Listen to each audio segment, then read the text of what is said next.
రామగుండం నియోజకవర్గాన్ని ఆధ్యాత్మిక కేంద్రంగా తీర్చిదిద్దేందుకు ప్రణాళికలు సిద్ధం చేసినట్లు ఎమ్మెల్యే రాజ్ ఠాకూర్ పేర్కొన్నారు. పెద్దపల్లి జిల్లా గోదావరి కని బి పవర్ హౌస్ అంజనాద్రి గుట్టపై సామూహిక సత్యనారాయణ స్వామి వ్రతంలో ఎమ్మెల్యే దంపతులు పాల్గొన్నారు. పట్టణ పూర్వ వైభవంతో పాటు ఆలయాల నిర్మాణం చేపట్టనున్నట్లు ఆయన తెలిపారు. పట్టణ ముఖద్వారం అంజనాద్రి గుట్టపై 108 అడుగుల భారీ పంచముఖ ఆంజనేయ స్వామి విగ్రహాన్ని ప్రతిష్ఠించనున్నట్లు పేర్కొన్నారు. రాముడు నడిచిన నేల, రాముడి గుండాలు వనవాస సమయంలో సీతమ్మ, శ్రీరాముడు, లక్ష్మణుడు ఈ ప్రాంతంలో నివాసం ఉంది. కాలభైరవుడు, దుర్గామాత, శివుడు పూజించారు.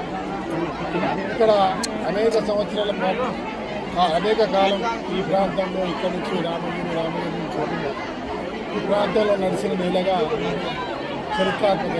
దీనికి వారు స్నానం చేసిన ప్రాంతానికి గుండాలుగా మరి ఆ అమ్మవారి విగ్రహాన్ని పూజ చేస్తూ ఇక్కడ కూడా ఉన్నారు. ఈ తరుణంలో ఇదే కాకుండా ఆంజనేయుడు దేశంలో ఎక్కడ కూడా హనుమంతుడు బాణాన్ని పట్టుకొని ఉన్నట్టు, ఖడ్గాన్ని పట్టుకున్నట్టుగా ఎక్కడ లేదని చెప్తాను.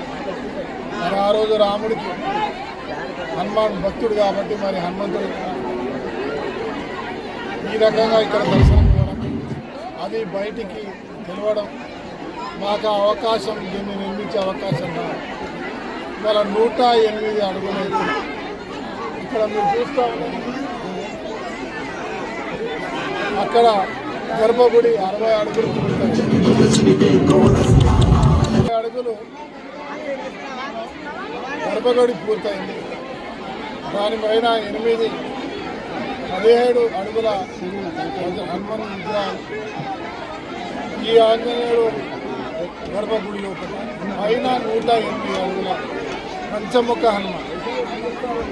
అద్భుతంగా భారతదేశంలో అనేక విగ్రహాలు ఉండొచ్చు, కానీ ఈ మాదిరిగా ఇంత అద్భుతమైనటువంటి కార్యాచరణ ఈరోజు ఒక సంకల్పంతో తీసుకున్నాం. ఈరోజుకి గర్భగుడి పూర్తయితే విగ్రహం ప్రారంభమైంది. ఇది సంవత్సర కాలంలో పూర్తి చేస్తుంది.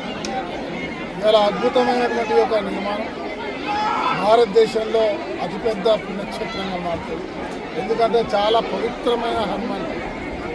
ఏదో ఈరోజు ఆయన కనుక్కున్నామో నేను శాసనసభ్యుడైనాక కొన్ని నెలల్లోనే వారు మాకు కనబడడం, వారిని కోరుకోవడం, మరి ఇక్కడ అద్భుతంగా ఈ నగరం అభివృద్ధి చెందడం, అనేక అద్భుతాలు జరుగుతారు.